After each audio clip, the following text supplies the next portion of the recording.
Bonjour à toutes, bonjour à tous.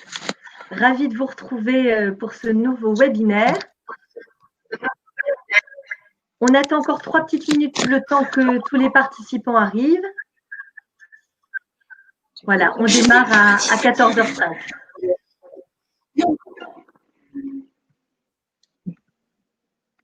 Et ça marche pas, c'est n'importe quoi.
Alors, il est 14h06.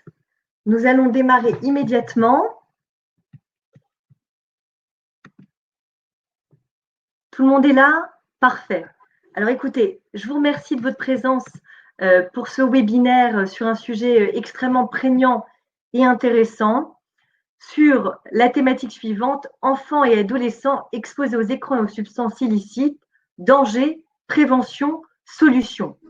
Nous avons voulu aujourd'hui aborder cette thématique ô combien prégnante dans cette période post-confinement où les enfants et adolescents ont été extrêmement exposés aux écrans. Alors déjà, ils l'ont été sur le plan scolaire, et c'est une très bonne chose puisque la majeure partie des enfants scolarisés, que ce soit en maternelle, au collège ou au lycée, ont pu poursuivre leur scolarité via des conférences par Zoom, Teams ou autres.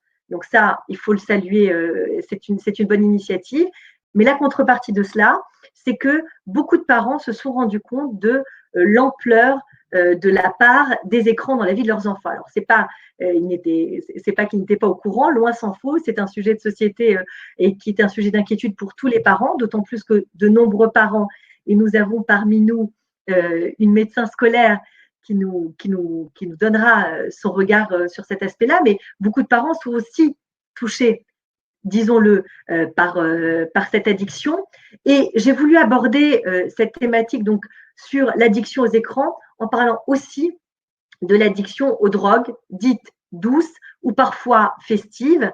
Alors, ce qu'on appelle communément le shit, mais le cannabis, dit en langage médical ou juridique, ou alors d'une forme d'alcool ou même le gaz hilarant. Il y a plein de sortes de drogues que les enfants ou adolescents estiment. Alors, on me dit que vous n'entendez pas. Alors, est-ce que vous entendez désormais? Bien pourtant.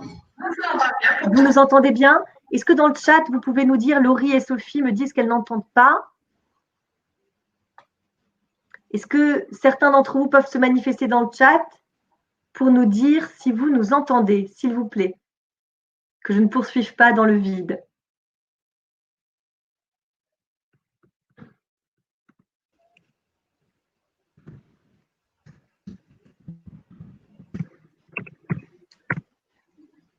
Parfait.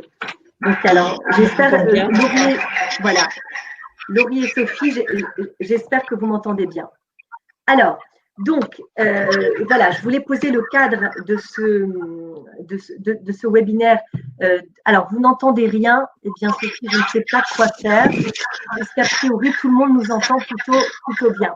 Alors, peut-être, alors, je demande juste aux autres intervenants d'enlever leur micro. Louise, alors je vais peut-être enlever votre micro. Toute petite seconde. Voilà, le temps que je termine, il faudra juste le rallumer pour pas qu'il y ait d'interférence. Voilà, au niveau du son. Écoutez, c'est parfait. Alors, je reprends. Donc, je posais le contexte de cette manière-là, à savoir que, effectivement, la part des écrans dans nos vies est très importante pour nous en tant qu'adultes. Pour les enfants et les adolescents, encore plus. Ça a été mis en lumière par cette période de confinement et la scolarité, on va dire, à la maison. Et pourquoi j'ai voulu aussi aborder l'addiction aux substances illicites? Parce que c'est souvent lié. Il y a une forme de décontraction qu'apporte en fait l'aspect un peu sans filtre, que viendra aussi nous éclairer notre psychologue et addictologue ici présent, Alexandre Zakin, qui permet en fait une décompensation, on va dire, sur d'autres types de drogues. C'est-à-dire qu'une forme de laisser-aller sur un plan implique souvent un laisser-aller sur d'autres plans. Alors, vous me direz, tout ça, effectivement, c'est un sujet sociétal. En quoi c'est un sujet juridique? Eh bien, c'est un sujet éminemment juridique, puisqu'on parle aujourd'hui très souvent, et je vois malheureusement trop de parents arriver au cabinet pour des problématiques de ce type, qui sont de l'ordre du harcèlement scolaire. Mais le harcèlement scolaire qui prend la forme, je dirais, du cyberharcèlement, ou alors du harcèlement à l'occasion de fêtes, où on va pousser son copain, sa copine à boire plus qu'il n'en faut, à essayer pour la première fois la cigarette à minima, ou au moins le shit, puisque tout le monde en consomme. Donc, vous voyez, tout ça, ça a des pans juridiques, et tout ça devient potentiellement des délits. À savoir que l'incitation à la consommation de substances illicites, eh bien, c'est un délit. Le cyberharcèlement, c'est un délit. Le harcèlement scolaire, c'est un délit. Donc, ce n'est pas parce qu'on est un enfant, un adolescent, c'est-à-dire un mineur, que nos actes ne sont pas couverts par la loi. Et là, j'y reviendrai tout de suite. Donc, c'est pour ça qu'il m'intéressait d'exposer aujourd'hui cette problématique, pas simplement sur un plan médical ou psychologique, mais aussi d'en tirer toutes les conséquences juridiques qui échappent souvent à beaucoup de parents. Alors, avant de commencer et de donner la parole à nos experts du jour, je vais les laisser se présenter. Donc, j'ai la chance d'avoir avec moi aujourd'hui Louise Goldstein, qui est docteur et médecin en milieu scolaire. Est-ce que vous pouvez vous présenter un peu plus longuement, Louise? Et je laisserai après la parole à Alexandre Zakin, psychologue addictologue au sein de la PHP en cabinet.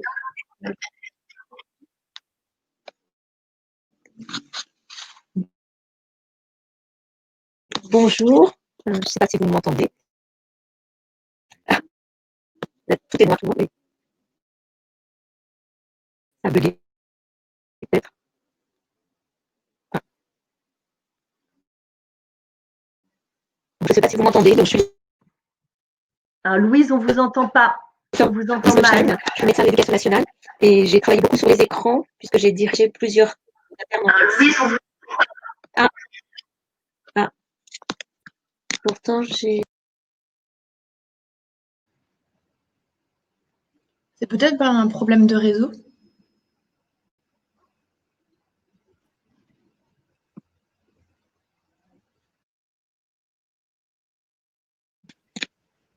On vous entend pas, Judith. Pour moi, ici, tout a l'air de fonctionner. Je vous entends plus non plus du tout. Je ne sais pas. Rajouter.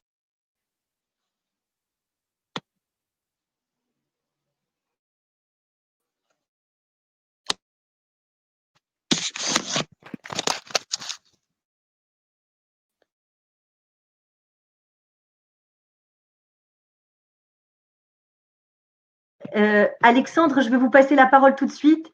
Si vous pouvez vous présenter et on va démarrer avec vous. Oui, merci Judith. Donc, je suis Alexandre Zakin, je suis psychologue clinicien à l'hôpital René Muret à Sevran, en service d'addictologie et aussi en cabinet libéral dans le 3e. Et donc voilà, je pense que le sujet est tout à fait indiqué. Je vous remercie beaucoup, Alexandre. Alors, dans un premier temps, ce qui serait intéressant, c'est d'avoir en fait quelques chiffres concernant le phénomène de l'addiction et comprendre un petit peu toute son, je dirais, un petit peu toute son amplitude. Alors, il faut savoir que quelles sont, on va dire, il y a plusieurs questions qui se posent par rapport au sujet du jour. C'est d'abord le niveau de consommation déclarée de produits ou de comportements potentiellement addictifs chez les jeunes.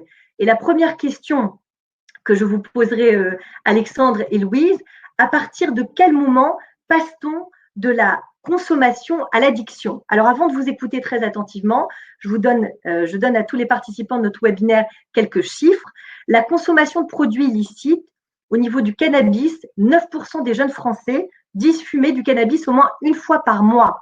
Et ce chiffre, alors qui paraît un peu assez hallucinant, grimpe à 25% en région parisienne. Concernant la cocaïne, l'ecstasy, le MDMA ou le GHB, 3% des 14-17 ans déclarent en avoir déjà consommé. Soit en extrapolant, ça fait tout de même 340 000 jeunes de 14 à 17 ans qui auraient déjà consommé de la cocaïne, de l'ecstasy ou de la MDMA. Donc, c'est assez incroyable. Et 255 000 qui en consommeraient toutes les semaines. Concernant l'utilisation des écrans, c'est-à-dire des écrans entendus de manière large, c'est-à-dire réseaux sociaux, jeux vidéo, elle est évidemment spectaculairement élevée chez les jeunes et plus encore chez les adolescents. Un quart, 26% des 18-22 ans, estiment passer plus de 5 heures par jour sur les réseaux sociaux. 10% y consacrent plus de 8 heures chaque jour, et de même 16% des 18-22 ans disent passer plus de 5 heures par jour sur les jeux vidéo et 7% plus de 8 heures. Ça met aussi en évidence toutes ces statistiques que les garçons consacrent 2 fois plus de temps que les filles aux jeux vidéo et qu'à l'inverse, les filles passent 2 fois plus de temps sur les réseaux sociaux que les garçons. Au niveau de la consommation de la pornographie, qui est malheureusement liée aussi à la consommation de jeux vidéo, à savoir qu'un site, le fait de naviguer sur un site entraîne des navigations sur d'autres sites. On ne peut qu'être frappé par la fréquence extrêmement élevée de visualisation des vidéos pornographiques avec un taux de 21% des jeunes, dont 15% des 14-17 ans, qui en consomment au moins une fois par semaine. Et encore plus problématique, et là, on est dans le cas de l'addiction, une consommation quotidienne pour 9% d'entre eux. Enfin, au niveau des jeux d'argent, 13% des jeunes jouent au moins une fois par semaine et les risques sont souvent aggravés du fait que beaucoup de ces jeunes viennent de milieux favorisés qui sont les premiers consommateurs de jeux d'argent. Donc ça, c'était pour poser, on va dire, un cadre statistique assez effrayant, il faut le dire, mais l'objectif de ce webinaire n'est pas de vous effrayer avec des statistiques dont vous aviez certainement peut-être connaissance, en disant que les écrans c'est mal ou que les substances illicites c'est mal, ça tout le monde le sait, mais l'idée aujourd'hui c'est justement d'essayer d'esquisser des pistes intéressantes en termes de prévention et en termes de solutions de guérison, et aussi, comme je vous l'ai dit, et ça on le fera avec Léa dans la deuxième partie de ce webinaire, attirer votre attention sur les conséquences juridiques, judiciaires et particulièrement pénales de ces formes d'addiction. Alors, je vais tout de suite passer la parole à Louise et à Alexandre, leur demander chacun en 1 minute de nous expliciter peut-être le schéma, en fait, le passage de la consommation à l'addiction. Comment est-ce qu'avec leurs mots de médecins et de psychologues, ils peuvent nous présenter tout ça. Ladies first, je passe la parole à Louise, si on vous entend bien, Louise. Alors, il faut mettre le petit micro. Cliquez sur le petit micro.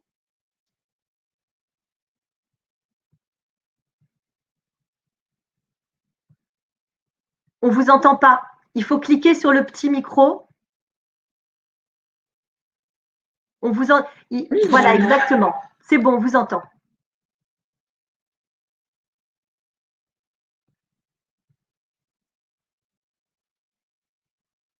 Non, on ne vous entend pas. Non, non. Louise, on ne vous entend pas. Il faut cliquer sur le petit micro. Sinon, ça va être compliqué. Malheureusement, on va devoir. Allô? On ne vous entend pas.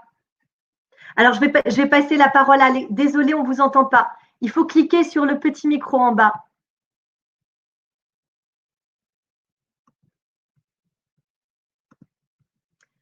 Alors, Alexandre, je vous passe la parole immédiatement.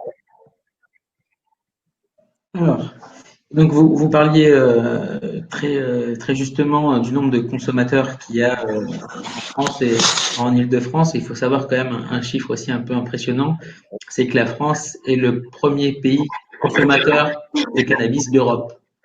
C'est-à-dire que bien qu'il y ait des pays sur lesquels c'est légal pour consommation récréative, c'est quand même en France, on a le top. Évidemment, la catégorie des jeunes est très touchée.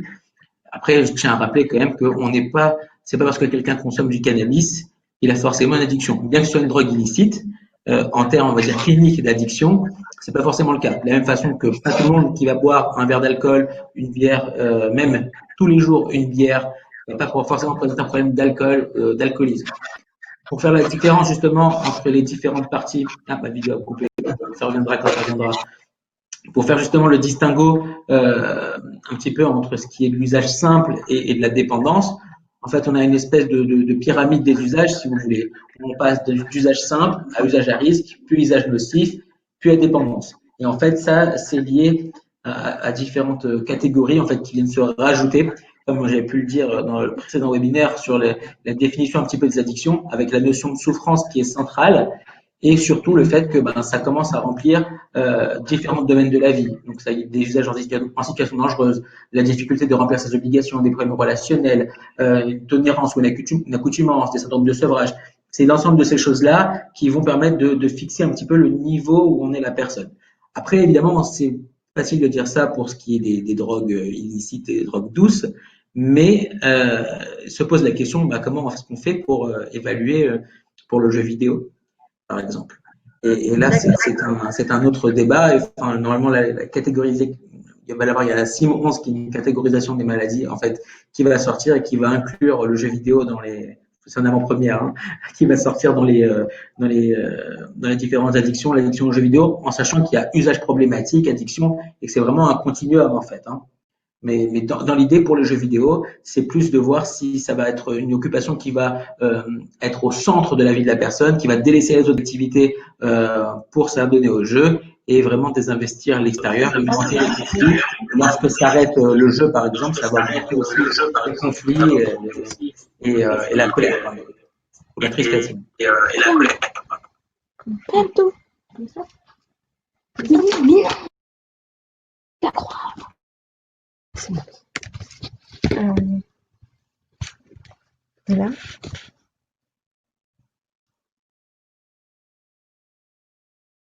On vous entend pas, Judith. Voilà. Louise, on vous entend? Vous êtes là? Alors, est-ce que ça fonctionne là? Là, c'est parfait. Là, c'est bon. On vous entend. On a pris un troisième ordinateur. D'accord. Bon, ça y est. Il faudra simplement, quand vous arrêtez de parler, de cliquer sur le petit rond avec le micro pour que ça fasse pas d'interférence avec les autres. Voilà. On vous écoute. Donc, la question que je posais. L'autre micro ne fonctionnait pas. Oui. D'accord. C'est de savoir, vous, de votre point de vue de médecin scolaire, à quel moment on passe de la consommation à l'addiction, notamment concernant les écrans? Alors, il y a des temps, moi je suis assez pour les parents de dire il y a des moments où on peut donner un écran à un enfant. Alors, attention, un enfant, hein, plus de 3 ans, hein, parce que pour moi, jusqu'à 3 ans, il n'y a pas d'écran. Ça ne justifie pas. Aucun écran n'est justifiable avant 3 ans. Que ce soit écran interactif, soi-disant formateur ou non, ça n'a aucun intérêt pour un enfant de moins de 3 ans. Si ce n'est de le couper du monde, d'avoir ce qu'on appelle le syndrome de l'épée. Enfin, moi, j'appartiens à un collectif qui s'appelle Cause, avec le docteur Bossière, et je pense que vous connaissez, qui est donc d'exposition précoce et excessive aux écrans. Syndrome épée, précoce et excessif aux écrans. Si c'est précoce et excessif, avant 3 ans, on va avoir des syndromes un peu comme un autiste. Alors que ce ne seront pas des enfants autistes, mais ça va être des enfants qui vont perdre la vision, la capacité à rentrer en communication avec les autres. Entre 3 et 6 ans, ça va être des retards de langage. Donc les enfants qui vont être mis devant des télés ou des ordinateurs ou des tablettes, genre un petit peu nounou à la place des parents, parce que c'est aussi souvent des parents un peu débordés qui vont utiliser ça un peu comme nounou pour calmer l'enfant aussi des fois. On va avoir des retards importants de langage et de communication. Ensuite, de 6 à 12 ans, on va avoir des troubles de l'attention avec ou sans hyperactivité. Donc là, on est en explosion dans les écoles. Je pense que là, le psychologue va nous dire oui aussi, avec tous les TDAH, c'est-à-dire troubles déficitaires de latence, hyperactivité.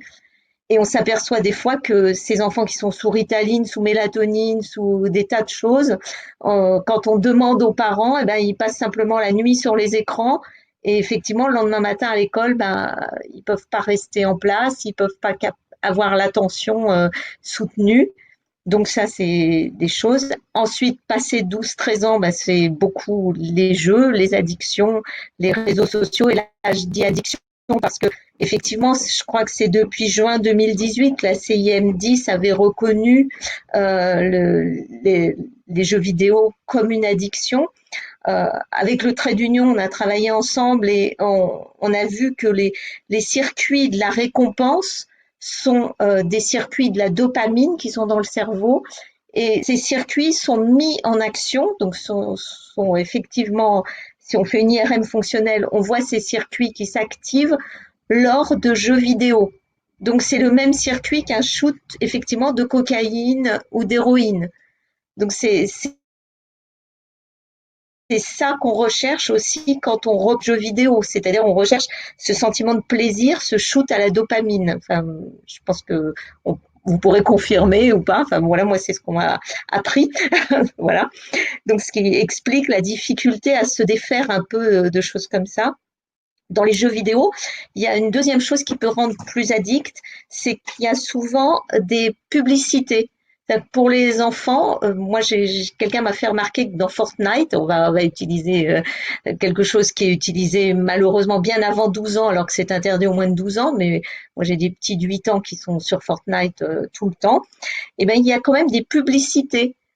Par moment, il y a des choses, alors que sur la télé, on va interdire la publicité de tel produit qui peut être addictif, etc. Et ben dans ces jeux vidéo, ça va être inclus. Donc je ne sais pas légalement pourquoi ils ont le droit d'en faire dans les jeux vidéo et pas sur les autres. Et du coup, ça donne envie aussi aux enfants de faire ça. Après, Fortnite, c'est un jeu gratuit, sauf qu'à un moment, moi, je sais que les enfants me disent, pour habiller son avatar, pour avoir d'autres choses, eh ben, il faut payer. Et là, les parents se rendent compte que l'enfant jouait à Fortnite parce qu'on a débité leur carte bleue, alors que les parents n'avaient rien vu. Donc moi, quand je fais cette formation aux parents, je leur explique que d'abord un peu, c'est pas de leur faute entièrement non plus. Il faut aussi voir que quelquefois les enfants font ça la nuit quand les parents dorment et les parents tranquillement me disent non, en fait, les enfants pro- profitent du temps où les parents dorment pour faire ça. Après, c'est à eux, effectivement, de ne pas mettre d'ordinateur, de jeux dans la chambre des enfants, d'avoir toujours ça en vue avec eux, d'avoir des temps d'écran bien précis. Ça, c'est très, très important. Moi, je donne à chaque parent que je vois en visite les 4 pas sans écran de Sabine Duflot, les 4 temps sans écran. Alors, pas le matin avant d'aller à l'école, parce que 15 minutes de jeu ou même simplement de télé le matin enlève 1 heure et demie de concentration à l'école. Pas pendant les repas, parce que là, pendant les repas, automatiquement, on n'a plus la sensation de satiété et ce sont des enfants qui ont tendance à manger 30% de plus que ce qu'ils ont besoin, donc avoir de l'obésité. Pas avant de dormir, parce que tout écran, quel qu'il soit, télé, téléphone, tablette, ordinateur, c'est 1 heure à 2 heures avant de dormir, sinon la lumière bleue enlève la sécrétion de mélatonine et empêche de dormir. Donc voilà, c'est des temps vraiment très importants. Et s'il y avait une prise en compte de ça, ça permettrait déjà d'éviter beaucoup de dérives. Voilà. Louise, merci beaucoup pour cette présentation. Alors là, on ne vous voyait plus. Ah, Donc, si vous pouvez juste voilà, réactiver la vidéo, Ah. mais enlever le petit micro. Je vais juste passer une courte vidéo d'1 minute que vous avez certainement dû voir passer, mais qui est assez importante en termes de message du neuropsychiatre bien connu Boris Cyrulnik. Et on va continuer dans les questions auprès de vous, Alexandre et Louise.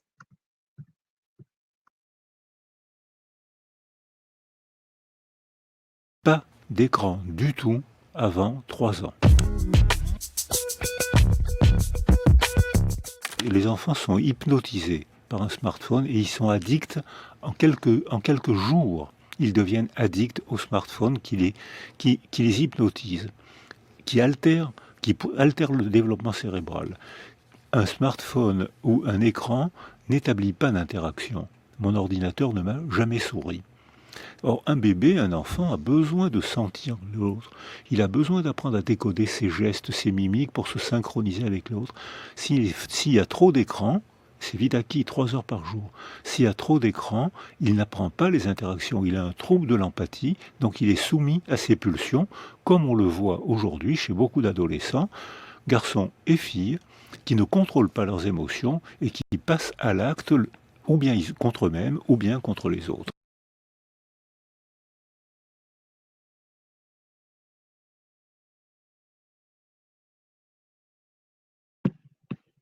Alors, je voulais, Alexandre et Louise, j'espère que vous m'entendez, je voulais rebondir sur la dernière phrase de cet extrait de l'interview de Boris Cyrulnik, qui dit que les écrans font passer à l'acte. Alors, l'acte, c'est, lui, il parlait dans le début de l'interview d'une forme de violence, soit vis-à-vis de soi-même, soit vis-à-vis des autres.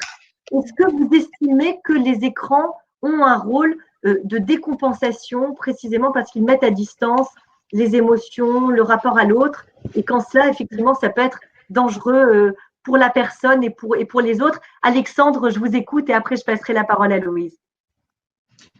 Alors, je pense que c'est très intéressant et j'aimerais juste déjà aussi peut-être un peu tempérer tous ces propos. Les écrans, c'est très mal, il faut absolument pas avant 3 ans. En effet, c'est pas conseillé du tout.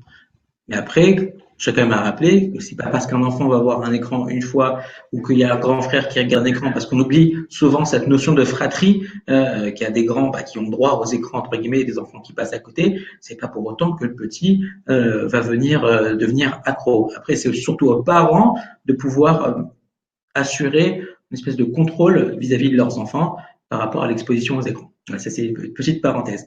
Et donc, vous me posiez la question un petit peu par rapport à, vous me disiez, la dernière phrase de Boris Cyrulnik qui était il exprimait en fait son inquiétude en ce sens que, au-delà du temps d'écran, c'est que c'était une mise en danger psychique et une forme de décompensation, on va dire, de violence, soit vis-à-vis de soi-même, soit vis-à-vis des autres. alors, je pense que oui, d'une certaine façon, il y a ça. Après, je pense qu'il faut différencier un peu les âges auxquels ça arrive. C'est-à-dire que quand on expose un tout petit à un écran, en effet, en termes d'interaction, de pouvoir apprendre par rapport à l'autre, l'observation, parce que c'est comme ça que fonctionnent les enfants, hein, c'est par l'observation. C'est sûr que ça va un petit peu les mettre en difficulté et ça va pas aller dans le bon sens, on va dire.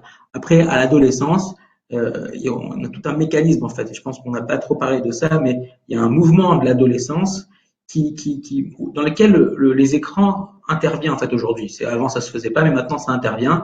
Et en effet, il y a cette espèce d'anonymat qui se met en place et qui facilite une certaine forme de désinhibition. Où on va plus oser, plus faire de choses. Et puis, enfin, je veux pas anticiper sur la partie de la pornographie, mais en fait, il y a une espèce de désensibilisation progressive où en fait, à force d'avoir accès à du contenu, on va chercher à augmenter l'intensité du contenu pour obtenir un peu des effets semblables à ceux qu'on avait au départ.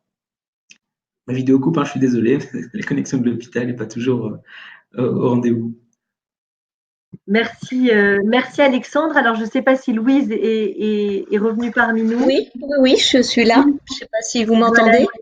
Oui, on vous entend. Alors, je vous pose aussi cette question, si vous pouvez nous donner une réponse assez courte, mais précise, sur est-ce que vous estimez que, comme Boris Cyrulnik, les écrans offrent aux enfants et aux adolescents une forme de décompensation qui peut être très dangereuse pour eux? Alors, voilà, ça peut, mais encore une fois, pas tous les adolescents ne vont avoir un passage à l'acte parce qu'ils vont avoir joué à Fortnite ou à GTA. Pas tous ne vont devenir pour ça violents, mais il y a eu des études qui ont montré quand même que les adolescents qui ont joué très tôt, d'abord petits à Fortnite, puis à GTA, alors que c'est pourtant interdit aux moins de 18 ans, ont tendance à être 6 fois plus violents que d'autres adolescents. Il y a une diminution de l'empathie parce que il y a quelque chose qui se fait entre deux personnes quand on est en live, c'est l'empathie qu'il n'y a pas avec un écran. Donc on s'habitue à voir souffrir et on n'a pas cette empathie qui se crée, en tout cas pour certains adolescents, et du coup ça favorise effectivement un passage à l'acte pour certains. Merci beaucoup, Louise. Et la question que je vais vous poser tout de suite, je vous redonne tout de suite la parole à vous et à Alexandre. Alexandre, vous nous entendez? Oui, tout à fait. D'accord, très bien.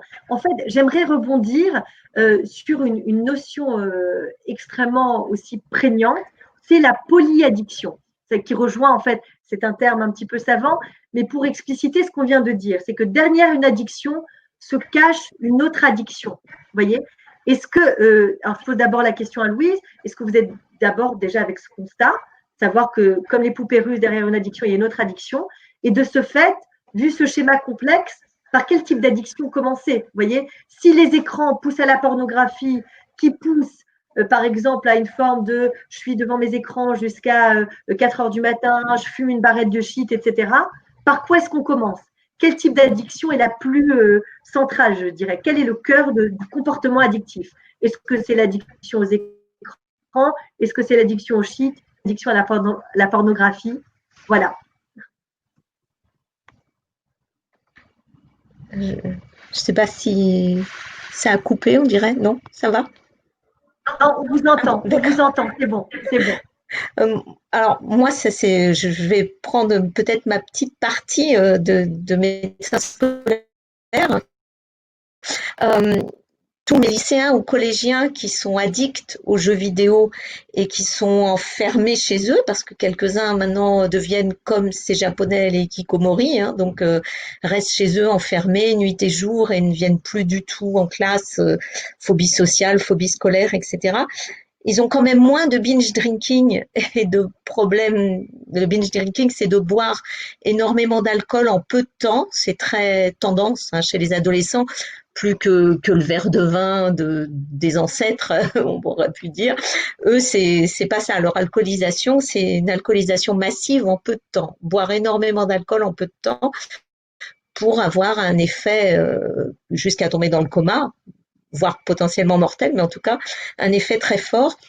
Et je dirais que plus ils sont addicts et enfermés dans leur addiction écran, moins ils ont de binge drinking. C'est parce que le binge drinking, malgré tout, ça se fait encore avec d'autres personnes, donc en relation avec d'autres adolescents. Par contre, ce que crée l'addiction aux écrans, c'est ces fameux paris où là, les adolescents se lancent des paris, t'es pas capable de faire ça, t'es pas capable de faire ça, et là, ça peut entraîner d'autres addictions. Mais je trouve que finalement, l'addiction, en tout cas, pour ce qui est de l'alcool, c'est quelque chose de festif, en communauté, donc pas chez soi tout seul. Alors que le cannabis, effectivement, ça va être plus avec les écrans, puisque là, c'est plus chez soi tout seul qu'en communauté. Mais ce qui est chicha et binge drinking, là, ce sont des ados qui sont moins addicts aux écrans, pour moi.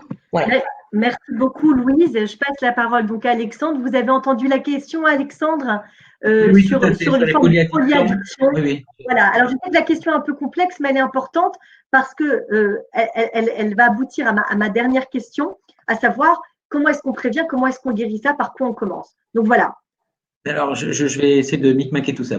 Déjà, la question des polyaddictions. Je pense que c'est important de préciser. La polyaddiction, c'est l'usage sous forme addictive de 3 produits en simultané. Par exemple, alcool, cannabis, tabac.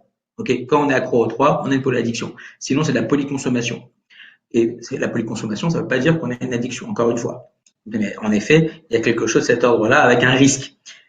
Après, pour ce qui est de quelle addiction arrive en premier, en dernier, etc., enfin, moi, ma façon de voir les choses, c'est de dire que, en fait, la consommation de produits ou de comportements problématiques, elle est là en réponse pour que l'ado a trouvé, en fait, pour l'aider à gérer un peu ses émotions à sa place. Et en fait, la question des émotions à l'adolescence est très prégnante et très difficile pour ces ados. En fait, c'est vraiment, quand on parle de crise d'adolescence, c'est vraiment un espèce de chamboulement interne, que ce soit au niveau physique, au niveau moral et au niveau de la place de la famille. Hein. C'est vraiment un espèce de gros chamboulement. Et des fois, et je vais être un peu rentre dedans, mais des fois, jouer un peu à un jeu vidéo, ça aide à passer ce moment. Et il faut le dire, c'est la réalité. Des fois, ça aide à passer un moment difficile. Évidemment, c'est le fait que ça augmente, que ça soit beaucoup plus répétitif et qu'il n'y ait plus que ça, que ce soit exclusif, qui va poser un problème. Mais ça ne veut pas dire forcément qu'il y a quelqu'un qui va commencer à jouer un petit peu trop aux jeux vidéo, mais ensuite, après, passer au cannabis ou passer à l'alcool, etc. Je pense qu'il y a plus de risques de passage, une espèce de vase communicant entre les addictions, on va dire, avec les produits, plutôt qu'avec des fois les comportements. Mais dans l'idée, ça peut très bien être, par exemple, un adolescent qui va commencer à fumer du cannabis, et puis après, le cannabis, il va voir que ça le casse trop. Puis même avec le jeu vidéo, des fois, moi j'ai des patients qui m'ont dit qu'ils arrêtaient de fumer le cannabis parce que ça leur fait faire des mauvaises performances. Donc ça dépend des gens. Mais en tout cas, j'ai pas l'impression qu'il y ait vraiment de quelque chose qui soit central et qui après qui déclenche le reste, mais plus une espèce de vase communicant où avec le temps, si la problématique d'addiction, entre guillemets, supposée, n'a pas été réglée, on peut avoir un passage, par exemple, du jeu vidéo, après au cannabis, ou à plus tard dans l'histoire à l'alcool, et qu'en fait, ça occupe toujours le même rôle qui est la gestion des émotions à leur place. Alors, c'est toujours difficile de savoir un petit peu qu'est-ce qui est arrivé en premier à quel moment, mais il faut se rappeler quelque chose de très simple, c'est que le temps est le meilleur facteur qui permet de faire une évolution positive. Des fois, il suffit juste d'attendre. On parlait tout à l'heure donc justement de comment faire pour gérer un petit peu qu'est-ce qu'on fait avec ces addictions, ces comportements problématiques. Le temps est un facteur central. pour moi qui le dis, c'est Winnicott. Il faut des fois attendre un petit peu que l'adolescence passe. Et quoi qu'il arrive, le parent sera forcément mauvais à un moment donné ou à un autre. Il faut juste dire que le parent doit être, entre guillemets, suffisamment bon et être présent quand le jeune en a besoin et en même temps lui laisser une certaine distance, un certain degré d'individualité, mais en même temps pouvoir être présent dans les moments difficiles. En fait, c'est une gymnastique qui est absolument horrible pour les parents, d'autant plus que ça renvoie des fois à la propre image de son adolescence.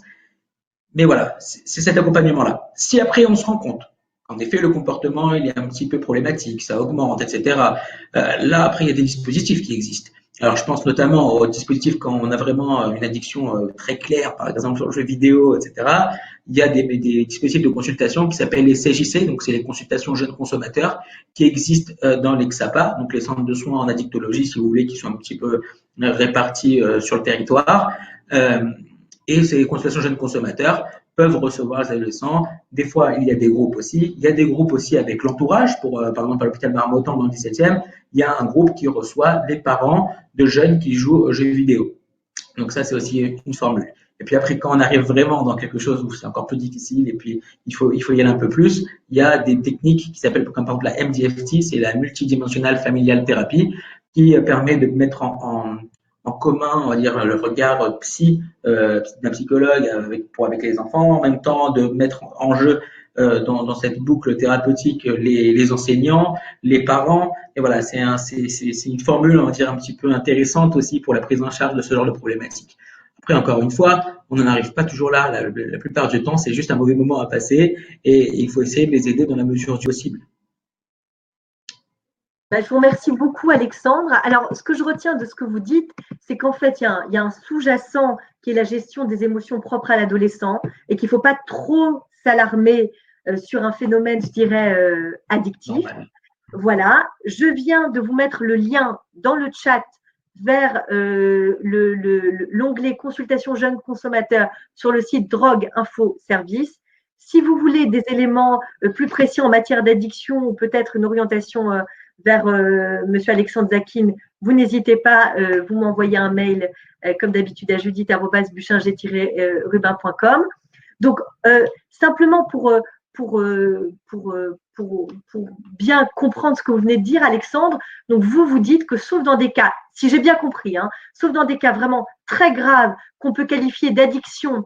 Alors on avait fait avec Léa, ici présente, élève avocate, un PowerPoint qui mettait en évidence que l'addiction, c'était 3 phénomènes, un produit plus ou moins nocif, un individu plus ou moins vulnérable et un environnement plus ou moins incitateur. Est-ce que vous êtes d'accord, Louise et Alexandre, avec cette définition ? Oui, on dit que c'est la rencontre d'un produit avec une personne qui est peut-être à un moment plus faible et avec aussi un environnement incitatif. Oui, c'est tout à fait ça. C'est le phénomène psychosocial en fait de l'addiction. Merci beaucoup, Louise. Alors, encore une fois, pas tout le monde ne va être accro.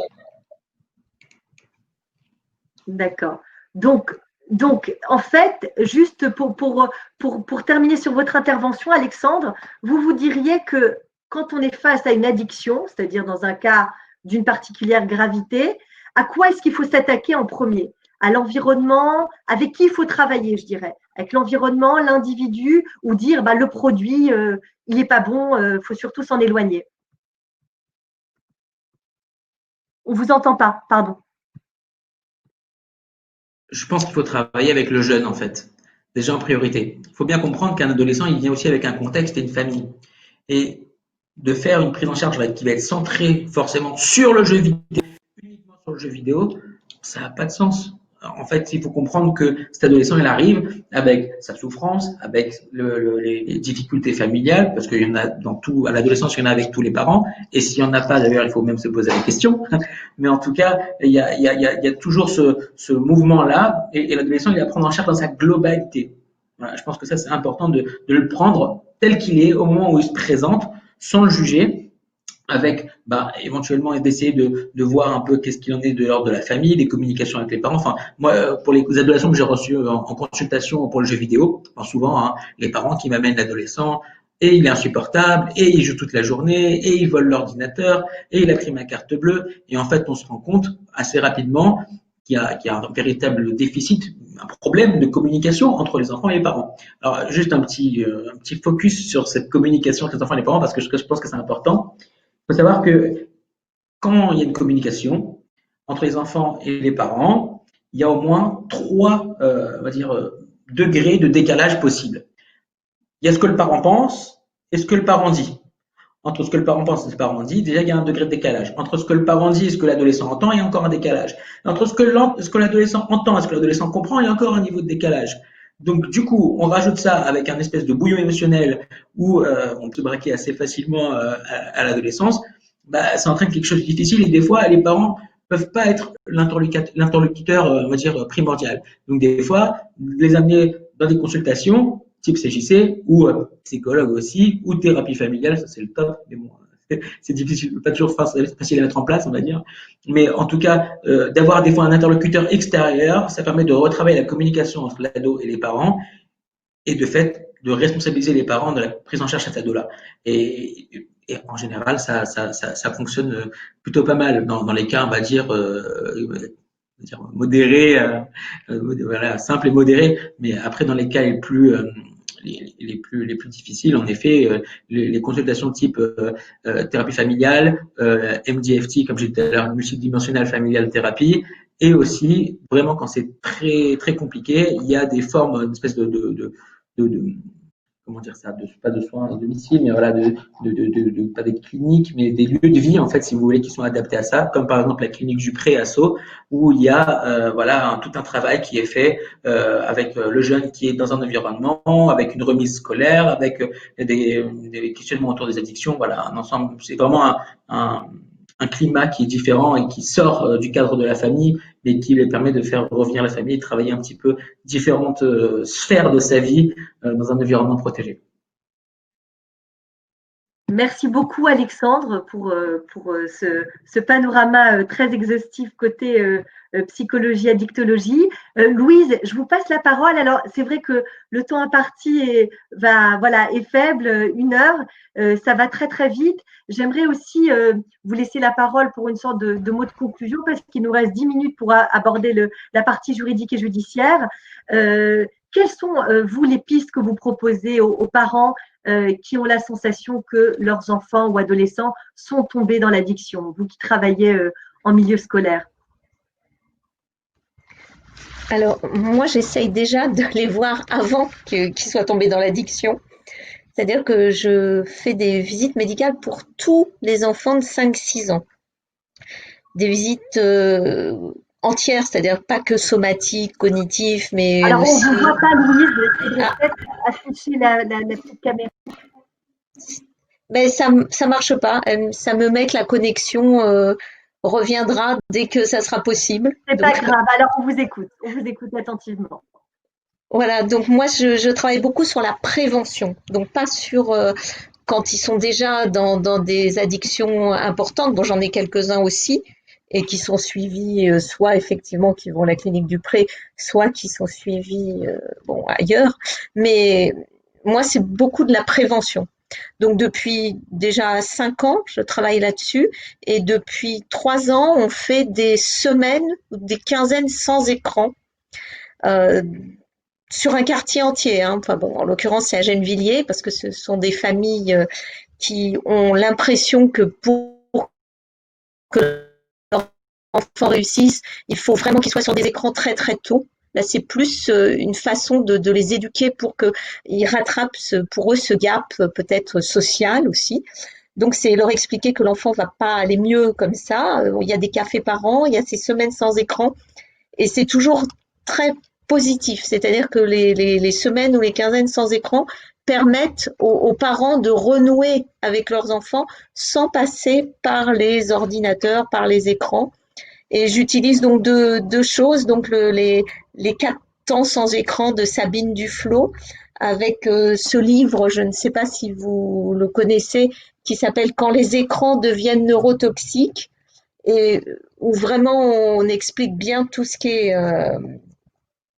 est prise en charge et écran. Et puis, c'est vrai qu'après, quand c'est déjà plus important, ben c'est vraiment des prises en charge pluridisciplinaires, puisque ça peut être autant social, avec peut-être des aides éducatives. On peut faire des aides à domicile avec des informations préoccupantes à l'ASE, malheureusement, ou conjointement un travail avec des psychologues, avec voilà des médecins. Enfin, voilà, c'est vraiment tout un travail autour de la famille et de ces adolescents. Mais redonner la place vraiment aux familles et très très tôt, c'est-à-dire avant que les familles soient dépassées par le temps d'écran ou par des enfants devenus incontrôlables, ingérables. Moi, un de mes derniers cas, quand même, c'est un gamin de 12 ans en cinquième qui a voulu tuer ses parents en prenant un couteau. Et on a dû le faire hospitaliser en urgence. Et quand j'ai reçu les parents en disant je ne comprends pas, je le connais, il est gentil, qu'est-ce qui s'est passé? Et c'est qu'au bout de la 6e rencontre, le père m'a dit bah, j'avais simplement caché les manettes de la PS4. Voilà. Et on est arrivé à un degré où voilà, plus personne ne se parlait. Et il y a même quelques parents, on va dire, qui parlent à leurs enfants via des jeux vidéo. Hein. C'est-à-dire, il y a les parents dans la maison, dans une salle, et les enfants dans une autre salle et qui jouent ensemble. Alors, il y a encore quelque chose puisqu'ils jouent ensemble, mais il n'y a pas d'autre façon de communiquer. Donc, il faut revoir la façon de communiquer avec les enfants. Et c'est pour ça que moi, je pense qu'il faut que ça se fasse très, très tôt. Il y a même des gens qui maintenant commencent à le faire dans les maternités. Hein. À la maternité de La Rochelle, vous avez des médecins et des psychologues qui viennent voir les femmes qui viennent d'accoucher pour leur dire d'éteindre leur portable, de ne pas regarder la télé ou le portable ou la tablette quand elles donnent le biberon, enfin voilà, d'être dans l'interaction. Et ça permet de lutter contre des dérives plus tard. Merci beaucoup, Louise. Alors, ce que je retiens de vos interventions à Alexandre Zakin et vous-même, ce qui est très important, c'est que derrière ce phénomène d'addiction, entendu de manière large, il y a des problématiques adolescents, mais derrière ces problématiques d'adolescents, ce sont des problématiques familiales. Et c'est d'abord par ça qu'il faut démarrer. Donc, si vous, assistants sociaux, qui écoutez ce webinaire, pouvez retenir cet aspect-là, et lorsque vous menez vos entretiens avec les agents et salariés que vous accompagnez, leur dire bah, est-ce que derrière tout ça, il n'y a pas cette problématique familiale, comme vient de l'exposer le docteur Goldstein de manière assez, je dirais, paroxystique, parce qu'on parle d'un enfant qui tente de tuer ses parents, et tout ça, ça part d'une PS4 qui a été confisquée. Donc, effectivement, moi, j'ai vu aussi beaucoup de cas de violence au cabinet avec « je te confisque ton portable ». Alors, entre le côté « je laisse faire, après je confisque le portable », etc., dans les deux cas, il y a une forme de violence, quoi, de violence de laisser l'enfant face aux écrans ou de violence de lui retirer sans lui expliquer les écrans. Donc, tout ça, ce que je retiens de ce que vous dites, Alexandre et Louise, c'est que c'est un travail pédagogique, c'est un travail familial et que l'idéal, comme vous l'avez dit, Alexandre, c'est peut-être de démarrer par la thérapie familiale. Alors, je vous invite à télécharger, comme d'habitude, dans l'onglet Fichiers, tous les documents très intéressants, très pertinents pour nourrir votre réflexion et votre approche de ce sujet. Maintenant, pour les 5 dernières minutes, on va essayer de ne pas trop empiéter. Je vais aborder la partie juridique et judiciaire. Donc, je vous invite, là, vous êtes particulièrement attentifs, mais un peu silencieux. Si vous avez des questions en matière d'addictologie ou sur le plan médical, n'hésitez pas à les poser dans le chat. On rebondit. Voilà, le docteur Goldstein et Alexandre Zakin sont là pour vous répondre dans le temps qui nous reste. Alors, maintenant, ce qui va être intéressant de voir, c'est effectivement la partie, on va dire, délictuelle, pénale, de ce que recouvre cette partie, cette vision d'addiction chez les jeunes. Alors, moi, je vous exposerai en 30 secondes un cas que j'ai eu au cabinet. J'ai eu des parents qui sont venus me voir via l'assistante sociale du rectorat et qui nous ont dit, la tête basse, l'air très, très penaud, que leur fille était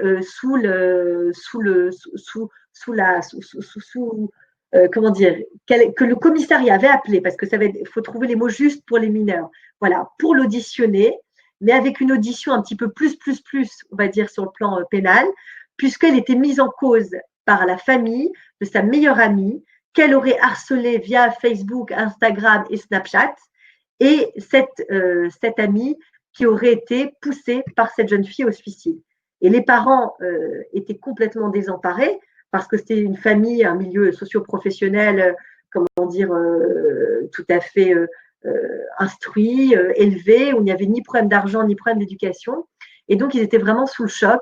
Ils avaient du mal à croire que leur fille ait poussé son amie au suicide. Et malheureusement, c'était le cas. Il y avait bien de nombreuses attestations de médecins. Cette jeune fille avait fait un passage en hôpital psychiatrique. C'était vraiment, ça avait atteint des cas d'une particulière gravité. Et tout ça avait commencé par quoi? Eh bien, comme on l'a dit en introduction et comme l'ont explicité aussi le docteur Goldstein et Alexandre Zakin, par une consommation immodérée des écrans et une inhibition, et comme l'a dit aussi le docteur Goldstein, une absence d'empathie qui fait qu'on lâche prise. Alors, en droit, comment est-ce que ça se passe concrètement? Alors, en droit, on parle d'abord de harcèlement scolaire, entendu de manière assez large. Le harcèlement scolaire, c'est le fait pour un élève ou un groupe d'élèves de faire subir de manière répétée à un camarade des propos ou des comportements agressifs. Les actes qui sont constitutifs de harcèlement scolaire sont les moqueries, les brimades, les humiliations, les insultes. En général, tous ces phénomènes entraînent une dégradation des conditions de vie de la victime qui se manifeste notamment par l'anxiété, la chute des résultats scolaires et parfois la dépression, comme ça a été le cas pour cette jeune fille, ou parfois l'incitation au suicide. Le faible âge de la victime constitue ce qu'on appelle en droit pénal une circonstance aggravante pour l'auteur du harcèlement, tout comme c'est une circonstance aggravante d'utiliser Internet dans la réalisation des faits. Les faits de harcèlement scolaire sont sanctionnés, et ça c'est très important, qu'ils étaient commis au sein ou en dehors des bâtiments de l'établissement scolaire. On parle souvent de harcèlement scolaire entendu de manière large avec le cyberharcèlement. Par exemple, on humilie un de ses camarades et on le filme. Ça, malheureusement, c'est très, très fréquent et après, on diffuse la vidéo à tout lycée ou à tout le collège. Ça, c'est une circonstance aggravante. Donc, en outre, et ça, c'est très important, il faut alerter les professeurs qui viennent avec des questions de cet ordre-là que vous pouvez voir passer dans vos bureaux d'assistants sociaux. C'est que tout membre du personnel éducatif, enseignant, proviseur, médecin, qui a connaissance de faits de harcèlement, doit avertir sans délai le procureur. Pour le coup, il n'y a pas de secret professionnel ou véritablement de secret médical. Alors là, encore une fois, j'ai mis une réserve, c'est-à-dire qu'il faut faire très attention que contrairement à ce que l'on pense, et je laisserai tout de suite la parole aussi très rapidement à Louise et à Alexandre sur ce sujet-là, c'est que je vais terminer par ça, c'est que l'arsenal législatif est assez important. Je vous le liste très rapidement.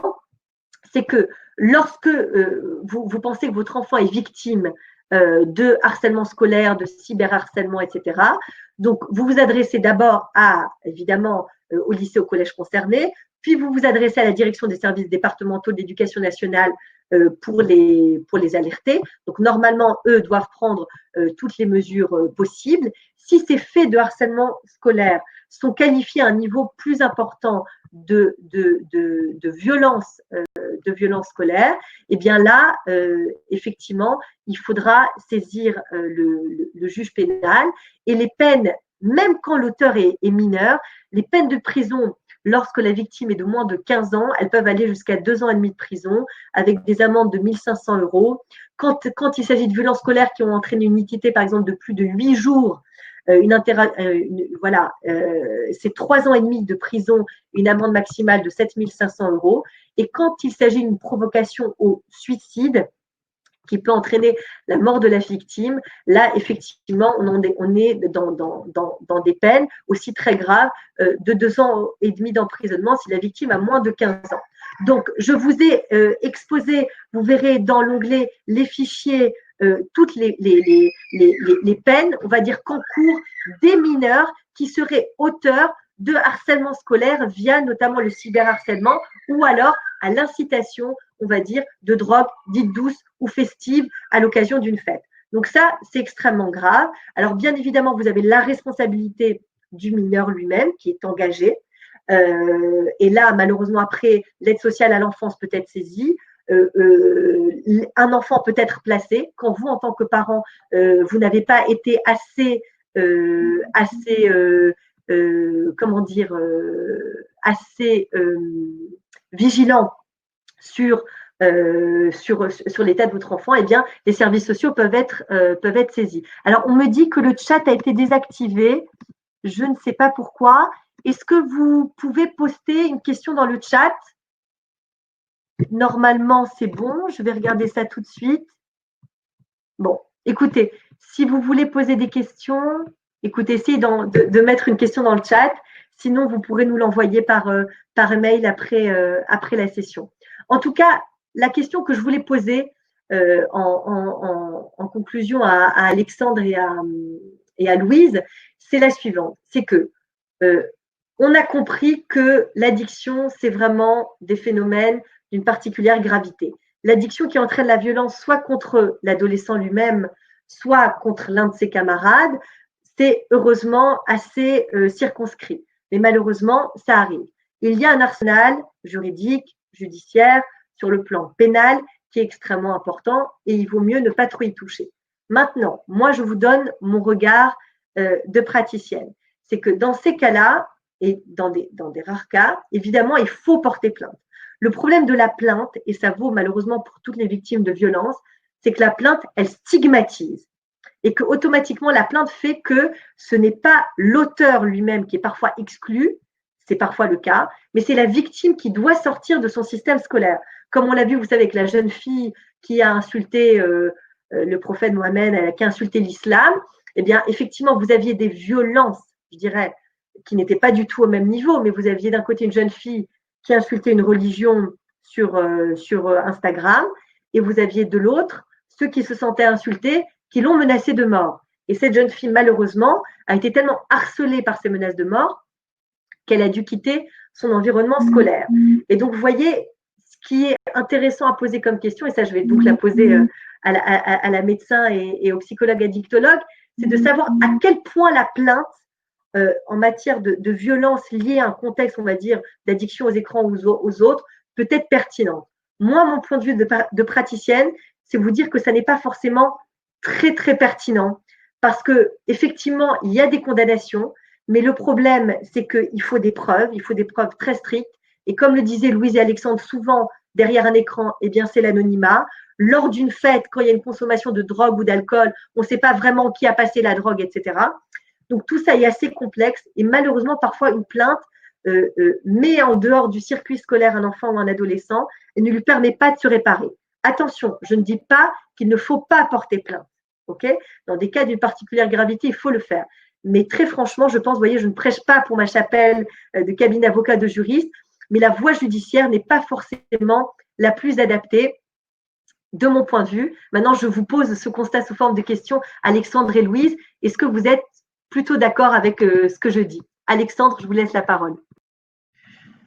Alors c'est une bonne question que vous posez là. C'est vrai que cette question de la plainte, en fait, elle vient mettre, on va dire, stigmatiser la personne qui porte la plainte. Et en effet, à l'adolescence, en fait, le besoin d'appartenir à un groupe, il est primordial pour se développer. Donc il faut faire une espèce de balance, je pense, décisionnelle entre quels sont les avantages et les inconvénients à apporter cette plainte, même si des fois il faut la porter quand même puisque c'est nécessaire.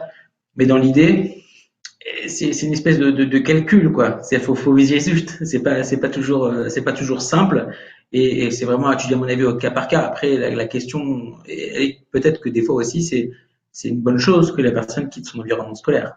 Parce que, mais encore une fois, je pense que c'est vraiment à juger au cas par cas. Je pourrais pas faire de généralité en tout cas sur cette question-là. Je pense que c'est bien trop précis et des différents en fonction des différentes situations. Merci beaucoup Alexandre. Alors je vois que le chat fonctionne, donc n'hésitez pas, on a débordé de 6 minutes, mais si vous avez des questions pour nos intervenants, vraiment n'hésitez pas, c'est le moment ou jamais, profitez de profiter de leur expérience et de leur expertise. Louise, qu'est-ce que vous pensez? Est-ce que vous avez vu que le fait de porter plainte, de judiciariser, on va dire, ces problématiques, quand elles sont graves ou moins graves, est-ce que ça marche ou est-ce que ça reconstruit, est-ce que ça aide? Alors, dans le cadre de harcèlement, moi, j'en ai traité pas mal dans les collèges déjà et lycées. Pour l'instant, moi, je n'ai jamais été jusqu'à des plaintes.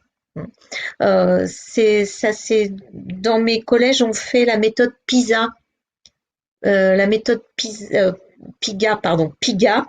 La méthode PIGA, c'est de travailler avec les harceleurs pour que eux-mêmes deviennent des aidants.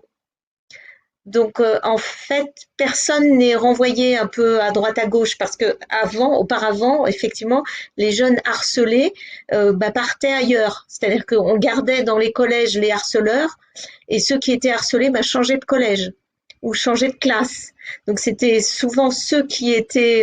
il y avait une double peine, entre guillemets, être harcelé et en plus devoir quitter le collège ou la classe. Maintenant, il y a un travail, en tout cas, sur les harceleurs. Depuis qu'il y a eu ce travail PIGA, je peux dire que beaucoup de harceleurs ont été eux-mêmes harcelés avant. En fait, on n'est pas harceleur aussi par hasard. On retrouve dans les harceleurs lycéens ou collégiens des enfants qui avaient été harcelés plus petits à l'école. Donc, c'est un peu compliqué, mais c'est vrai que c'est… Moi, j'ai jamais eu, en tout cas, de cas judiciarisés là-dessus. Voilà. Merci beaucoup, Louise. Donc, il m'a porté de terminer sous cet angle-là. Donc, voilà ce qu'on peut dire en conclusion sur ce sujet-là. Donc, si vous avez des questions, n'hésitez pas, puisque le chat semble refonctionner. Vraiment, n'hésitez pas. C'est qu'effectivement, la consommation à l'addiction, il y a un gap important. Il faut être d'une extrême vigilance.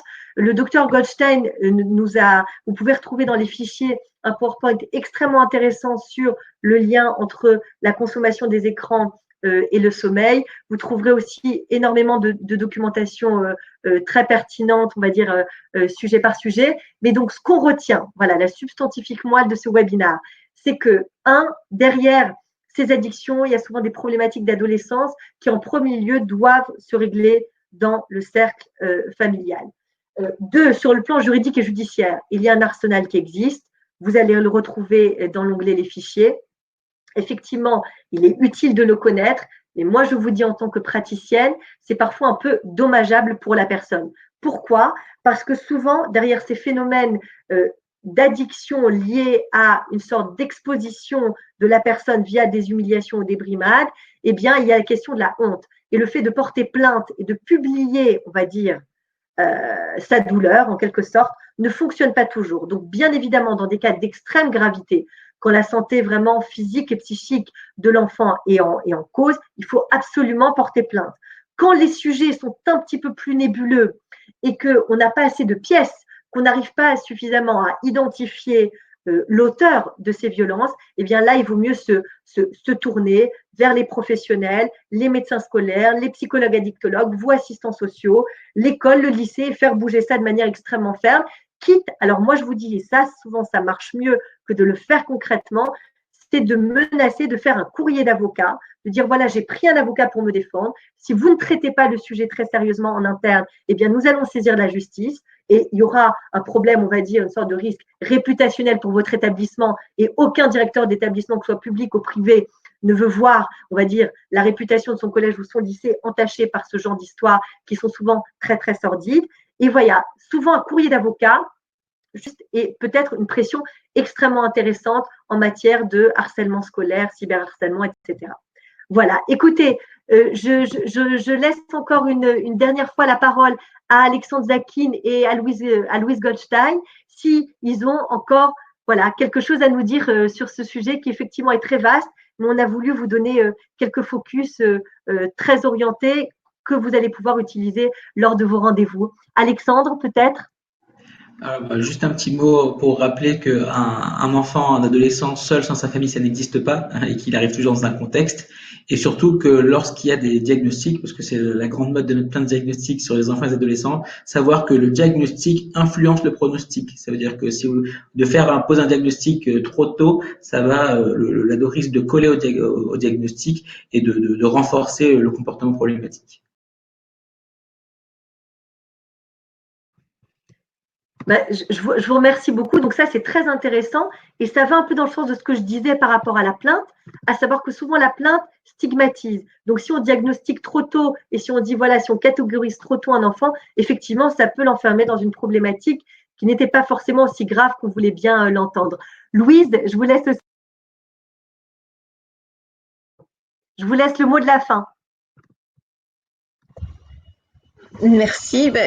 Moi, je suis entièrement d'accord, mais c'est vrai que les parents demandent beaucoup de diagnostics. C'est-à-dire qu'on essaye de médicaliser à outrance. Je trouve actuellement, alors peut-être judiciariser aussi à outrance, mais en tout cas médicaliser à outrance des choses qui sont somme toute quelquefois juste passagères ou normales dans l'évolution d'un individu. De nos jours, on a tendance à ne pas vouloir attendre et les parents, mais dès tout petits, hein, dès les 5-6 ans, demandent des bilans, des centres de référence, des diagnostics, un nom sur une maladie que potentiellement l'enfant n'a même pas, mais voilà, ça les rassure, il faut rentrer dans des cases, dans des cadres et voilà. Et tant qu'on n'a pas un diagnostic médical, ben, on n'est rien. C'est... Merci beaucoup, Louise. Donc, voilà. Donc, vous avez entendu, vu une tonalité extrêmement intéressante, deux spécialistes, un médecin scolaire, un psychologue addictologue au sein de la PHP, voilà, qui disent que attention à ne pas trop catégoriser tout de suite, à ne pas trop médicaliser tout de suite. Et moi, juriste, je vous dis attention à ne pas trop judiciariser. Il existe beaucoup de voies, comme l'a exposé notamment Alexandre via les consultations jeunes consommateurs. Et voilà, comme l'a dit aussi Louise, en informant les parents, en mettant en place voilà, des sortes de groupes, en mettant en avant des temps d'arrêt d'écran. Donc, il y a plein de possibilités qui peuvent être mises en place pour éviter justement de passer vraiment du passage de consommation importante à un phénomène d'addiction et parfois un phénomène d'addiction qui doit être pris en charge par la justice. On a dépassé d'un petit quart d'heure, mais le sujet était passionnant. On a eu des petits problèmes de connexion. Vous nous pardonnerez, mais voilà, ce sont les joies du direct. Je vous souhaite une excellente fin d'après-midi. Je vous dis à bientôt pour nos prochains webinaires. Celui de mardi prochain est très intéressant. Il s'agit de la thématique les pères face à la justice familiale. Beaucoup de papas se sentent souvent lésés. Ce n'est pas toujours le cas. Voilà, vous aurez là aussi le regard d'une psychologue familiale et de moi-même et de Maître Rubin et de Maître Arros sur la manière dont sont pris en compte les revendications des papas devant la justice familiale. Je vous dis à très bientôt et encore merci pour votre présence. À bientôt. Merci.